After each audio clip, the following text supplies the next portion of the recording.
Hello students, आप सबका पुनः जो है बीआरएस पॉलीटेक्निक में स्वागत है।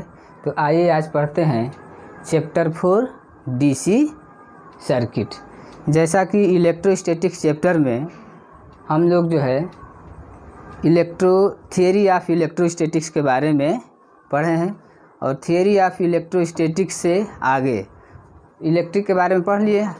अब इसमें जो है हमें पढ़ना है डायरेक्ट करंट सर्किट।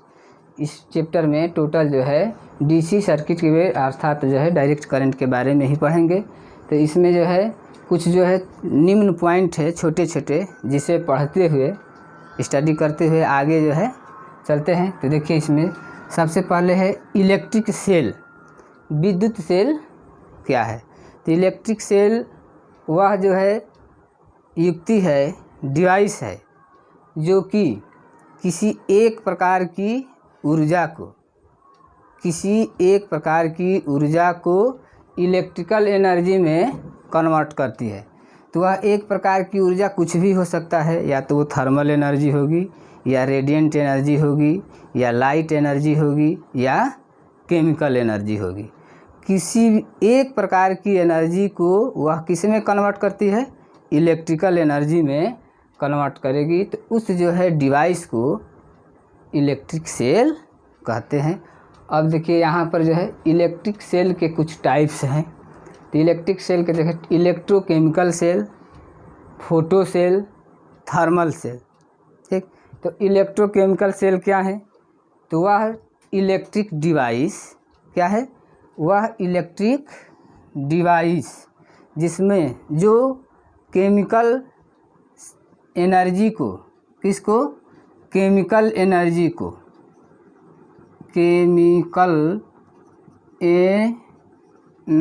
को इलेक्ट्रिकल एनर्जी में कन्वर्ट करती है, उसे इलेक्ट्रोकेमिकल सेल कहते हैं। अब इलेक्ट्रोकेमिकल सेल में निम्न दो प्रकार के होते हैं, प्राइमरी सेल और सेकेंडरी सेल। प्राइमरी सेल क्या होते हैं कि वे इलेक्ट्रोकेमिकल सेल जिनमें इरिवर्सिबल रिएक्शन होती है। कौन सी रिएक्शन? इरिवर्सिबल रिएक्शन होती है, उसे जो है प्राइमरी सेल कहते हैं। अर्थात इसमें जो है चार्जिंग जो है पुनः नहीं होता है। ठीक, अब फॉर एग्जांपल में देखेंगे Leclanche cell, Daniell cell and dry cell. ये तीनों सेल जो है प्राइमरी सेल के अंतर्गत आते हैं। दूसरा देखते हैं सेकेंडरी सेल। अब सेकेंडरी सेल में क्या कहेंगे कि वे इलेक्ट्रोकेमिकल सेल जिनमें रिवर्सिबल, कौन सी रिएक्शन? रिवर्सिबल, उत्क्रमणीय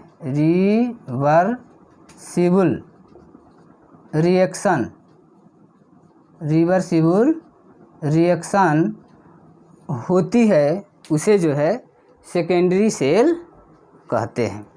इसका एग्जाम्पल क्या है? Lead acid storage cell, lead सीसा अम्ल संचायक सेल, और अल्कली सेल अर्थात क्षारीय सेल।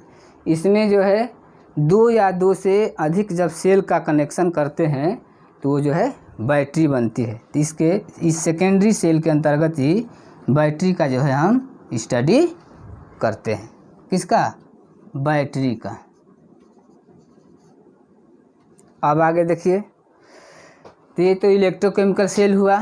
अब देखते हैं फोटो सेल। तो फोटो सेल में क्या है? तो फोटो सेल में वही है कि वह जो है इलेक्ट्रिक सेल जो रेडिएंट एनर्जी, कौन सी energy? Radiant and light, radiant और लाइट एनर्जी को इलेक्ट्रिकल एनर्जी में कन्वर्ट करती है, उसे फोटो सेल कहते हैं। अब आगे देखेंगे थर्मल सेल। तो थर्मल सेल में क्या है कि वह इलेक्ट्रिक सेल, ये भी इसका ही टाइप्स है, जो कि थर्मल एनर्जी को, किसको? थर्मल एनर्जी को किसमें कन्वर्ट करती है? इलेक्ट्रिकल एनर्जी में। थर्मल एनर्जी को किसमें कन्वर्ट करती है? इलेक्ट्रिकल एनर्जी में। उसे जो है थर्मल सेल कहते हैं। आगे आइए देखते हैं दूसरे टॉपिक पर। इलेक्ट्रिक सेल के आगे सेल का जो है एक इंटरनल रेजिस्टेंस होता है। क्या होता है? Internal resistance. इंटरनल रेजिस्टेंस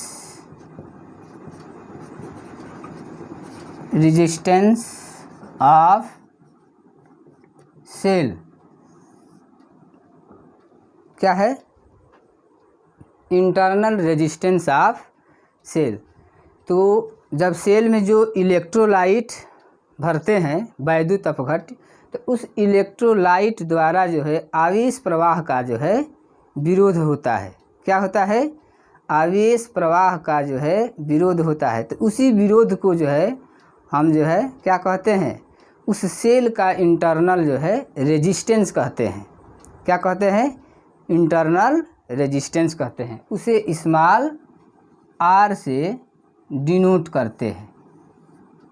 ठीक, अब देखते हैं सेल में ही सेल का इलेक्ट्रोमोटिव फोर्स और टर्मिनल टर्मिनल वोल्टेज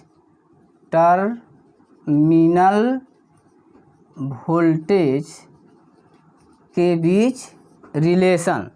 तो सेल का इलेक्ट्रोमोटिव फोर्स और टर्मिनल वोल्टेज के बीच में रिलेशन होता है V बराबर E माइनस IR, जहाँ की R क्या है? सेल का इंटरनल रेजिस्टेंस है। I जो है उसमें प्रवाहित धारा है। E जो है सेल का विद्युत वाहक बल है। और V क्या है? टर्मिनल वोल्टेज है। अब देखिए EMF क्या होता है? तो किसी विद्युत परिपथ में किसी आवेश को, तो एकांक आवेश को प्रवाहित करने में सेल द्वारा दी गई ऊर्जा को उस सेल का विद्युत वाहक बल कहते हैं। तो विद्युत वाहक बल को E से, कैपिटल E से डिनोट करते हैं। और जहाँ की E बराबर होता है W/Q, अर्थात इसका मात्रक क्या होगा? जूल प्रति कूलाम या वोल्ट। तो अभी तक कितना जो है स्टडी हुआ सेल के बारे में? अभी तक हम सब जो है डायरेक्ट करंट के बारे में पढ़े। अब आगे देखते हैं इसी तरह जो है आगे जब चैप्टर में बढ़ेंगे तो ओम्स लॉ जो है, तो ओम्स लॉ के बाद आएगा आपका लॉ ऑफ रेजिस्टेंस। तो ओम्स लॉ आइए देखते हैं क्या होता है।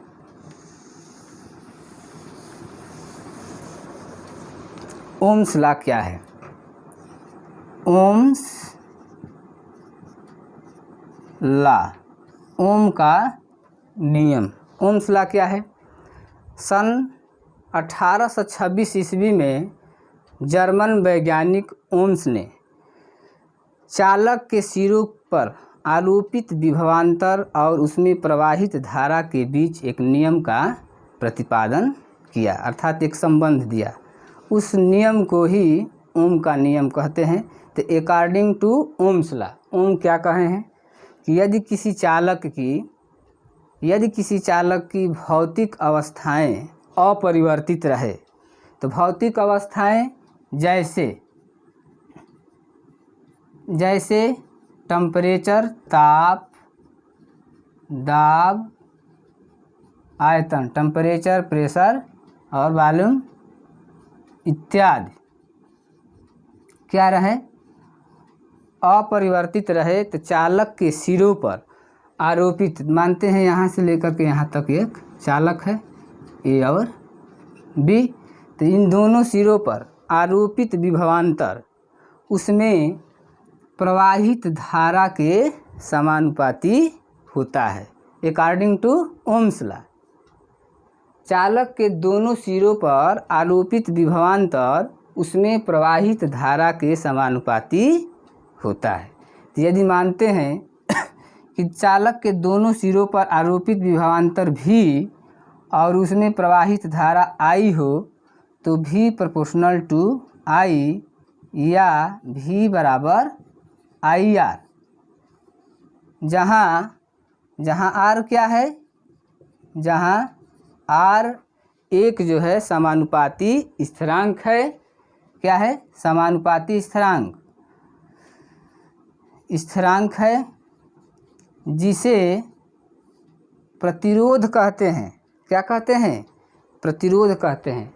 और इसका मात्रक जो है ओम होता है। ओम इसलिए होगा क्योंकि ओम नामक वैज्ञानिक जो है अपना जो नियम दिए थे, ठीक, तो उसमें जो है यह समानुपाती स्थिरांक R आता है। तो यहाँ से समानुपाती स्थिरांक R बराबर हम क्या लिख सकते हैं? V बटे में I। तो चूँकि यह एक जो है नियतांक है तो इसलिए इसका मात्रक जो है ओम होगा, वो अपने नाम पर रखे हैं ओम। आगे देखते हैं प्रतिरोध का नियम। किसका नियम? प्रतिरोध का नियम।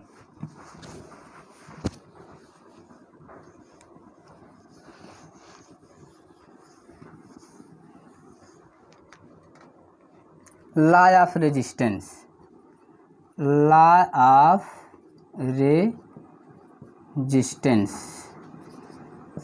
प्रतिरोध का नियम क्या है?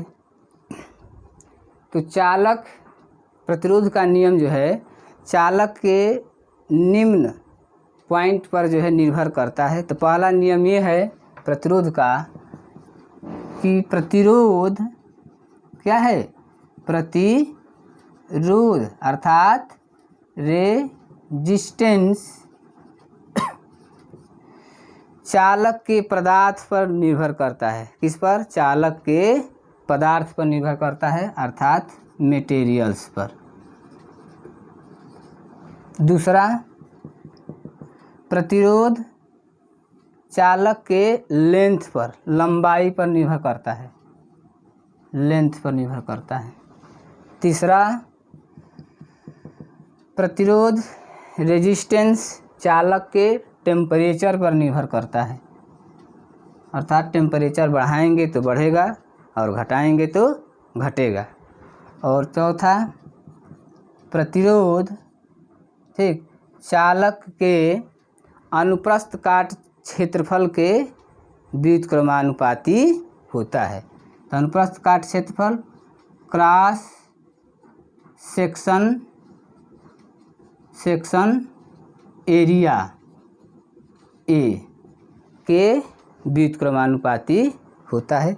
तो इस प्रकार इन चारों को इस प्रकार जो है प्रतिरोध R proportional to L by A, this imply R बराबर rho into L by A। जहाँ देखिए, जहाँ रो एक जो है विशिष्ट प्रतिरोध है, क्या है? स्पेसिफिक रेजिस्टेंस या रेजिस्टिविटी कहते हैं।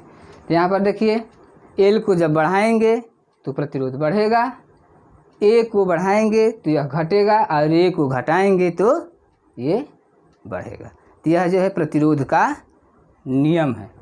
अब अगले वीडियो में जो है विशिष्टी प्रतिरोध या कंडक्टेंस, चालकता और कंडक्टेंस के अपोजिट जो भी होगा अगले वीडियो में जो है इसके आगे जो है जितने भी टॉपिक हैं स्टडी करेंगे।